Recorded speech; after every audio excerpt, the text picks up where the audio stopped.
Hi everyone, welcome back to Spiritual Growth Tarot. I'm Denise, and today I'm using this deck, the Whispering Spirits Tarot by Joanna Nelson.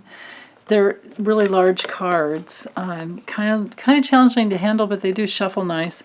And this box that came in is really cool. It's like a magnetic, like a lot of them are, and I really appreciate that. So let's see what we have for Thursday, March 4th, 2021. Okay. So we have the King of Coins, King of Pentacles. Our theme is the Ace of Swords, and then the Six of Cups reversed. Okay.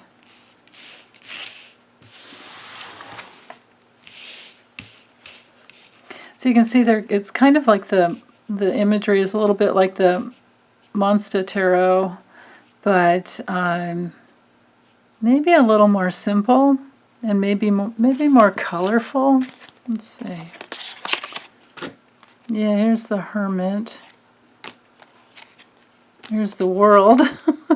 Yeah, they're little spirits is what they are. Page of Wands, High Priestess, the wings, and the script, the ancient scripture, or the way the universe works, I suppose, is in there in her scroll. All these little things around her. Oh, it's so cool. Yeah, okay. Well, without doing a whole deck review, let's get back into the reading. So the Ace of Swords for the theme is all about brand new ideas, clarity, coming into a place where our mind is really sharp, and there's some vision going on, some new opportunity that can always come, every day if we open to it. But sometimes we're in those foggy places. Sometimes we just have days where something's going on, like maybe we're recovering from an illness, or maybe all different types of things. Maybe it's a dietary thing we're trying to get a hold of, or we all have foggy times in life. So I think it's really important. And other times, it's one of those things where we're not going to always be this clear and open. We're not always going to be able to get under the veil as we would like to be on a daily basis, and then on a moment-to-moment basis every day. We're always going to, as humans, we're always going to go through confusing times and a little bit of self-doubt, and learning how to take really good care of ourselves and learning how to overcome our obstacles. So savor these times when we have the clarity, when we know the right way to go. I always like to remind myself that, with the sword, with the Ace of Swords, to me it's a reminder to get out my pen, or nowadays, it can even be drop yourself an email. Write it down. Write down the good ideas that come through. And don't take for granted that you'll remember it later. Just write it down. And then, coupled with this successful new vision that can be coming in this day, think long term. With the King of Coins, that's all about thinking, what is sustainable? How do we sustain the family? How do I sustain my life? How do I move forward in life from a position of stability and sustainability? Is what I'm doing sustainable, basically, is the bottom line question. And then once you get that stabilization in your life, what you can do is build upon it, because that's how it works. You create something, you've got a foundation going, like you built the house, and then you can live in it and build more. Build more within the house, or build another house if you want, or whatever your thing is. But you can party down in that house, creating whatever you want, because you built that solid foundation. So the King of Coins is all about abundance and being a good provider, and like I said, growing on that stable foundation. It's all about achieving your goals too, and it can lead to like massive wealth if that's what you want.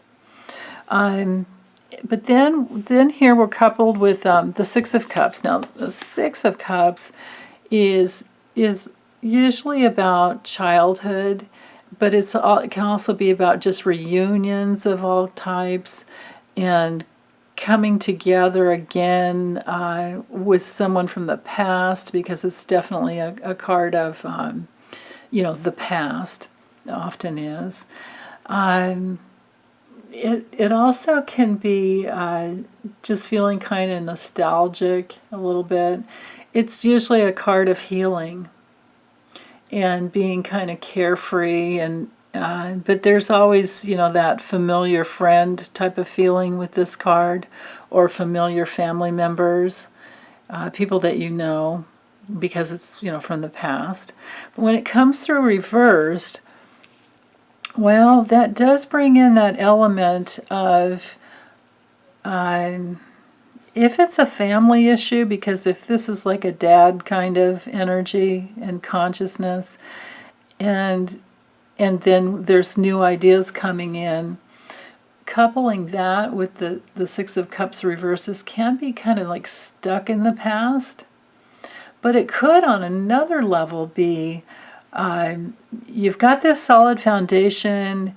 This string together is perfect for somebody who's moving out of the house, moving away from the past, and they're on this new adventure and this new vision that they have for themselves, and they have this loving, stable foundation of family behind that they're maybe leaving behind, but they're always with them. You still, it's your family.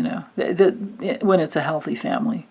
I'm not saying stick around with an unhealthy family that's been abusive, but in this situation, we don't see any of that here. We see you can fly the coop, you can flee. You've even got the little origami bird back here. You can move out and be on your own in a new way. This has to do with being a little more independent than you ever have been. It has to do with growing up on a whole new level, which means we come back home to who we truly are when we do that.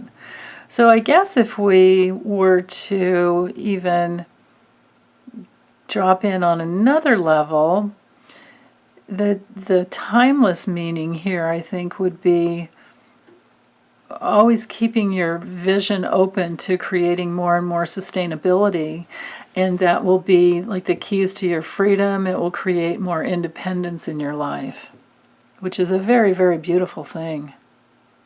Excellent. Okay, let me move these cards up and let's use the Animal Spirit Tarot, and that is Collette Baron-Reid. This one comes in a beautiful box too, and a nice big thick book. Okay, so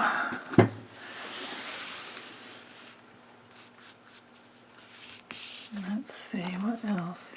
Spirit has your back. Ooh, I like that message, because that's the truth. Always has our back. Oh, and the doggy. And the groundhog. These cards go together really well with, the previous message with the tarot, in that the universe has your back, your spirit has your back, your higher self will never let you down, will always guide you in the right direction, even if it means sometimes you have to face the painful past, even if it means you have to face the pain of being still engaged in maybe a self-perpetuating circle of negativity that you're having to get yourself out of, or based on false beliefs, and you're trying to clear out those false beliefs. Well, your spirit will always guide you that way. So coupled with a doggy that says be loyal to what you love, again, I love the headdresses on these critters. Wow, look at that. I don't know if that's a puppy Saint Bernard or some other kind of doggy, but it's cute. And then check out the crown on the eagle.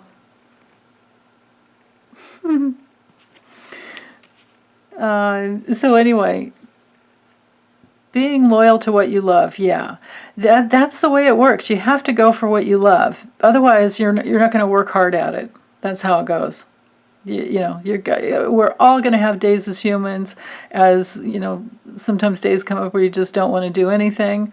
That's usually when you've overdone it, previous days, or you're processing through something. If you're emotionally processing through anything from the past, you're definitely going to need, at least a day off until you get really good at it. And sometimes it can just be a few hours. But know that your higher self will always guide you and always get you in that direction, or try to nudge you in the direction that that is best for you to go in. So you might as well go for what you really love doing. Because like I said, on those days when you don't feel like doing anything, it helps to love what you do. Because then once you're in it, then you're in it, and you kind of lose sense of time, and you just, you get through it. Or you're in it and you love it. And then groundhog spirit has to do with letting go. And again, here we've got, like, hold on to the love. There's a little heart. Hold on to the love. But look at that headdress. What a trip. So this would be letting go of, this goes very well with this Six of Cups reversed, where we're letting go of the past. Letting go of the past. So with all these readings that I still kind of have a little bit in my head from this last week, it feels to me like we've been working hard in healing false beliefs, processing the pain of the past, and coming through in a whole new way. And now there's a lot of success coming through. And the more you grab hold of what you love, the more you can let go of what wasn't loving in the past. And just know that you can surrender to the cosmic intelligence, the divine wisdom, the divine order of the universe, and know that all of us, we're all headed back home to who we truly are. That's just how it works. That's how we're hardwired. We're not hardwired in negativity. We're not hardwired in hatred. Those are anomalies that come through when we're trying to find out, because you can find out the right way to go by going the wrong way too. It's like that old Led Zeppelin song. There's always two paths. It's a Stairway to Heaven. It's like there's always two paths you can go down, but in the long run, there's always time to change the road you're on. And the road you're on is to come back home to yourself. So let's let go of anything that doesn't feel like it's going to get us in that right direction. Be loyal to ourselves and everything that we love, and know that's where we're going to go. So, okay, well, that's all I have for today. Thanks, you guys, and I'll be back soon. Bye.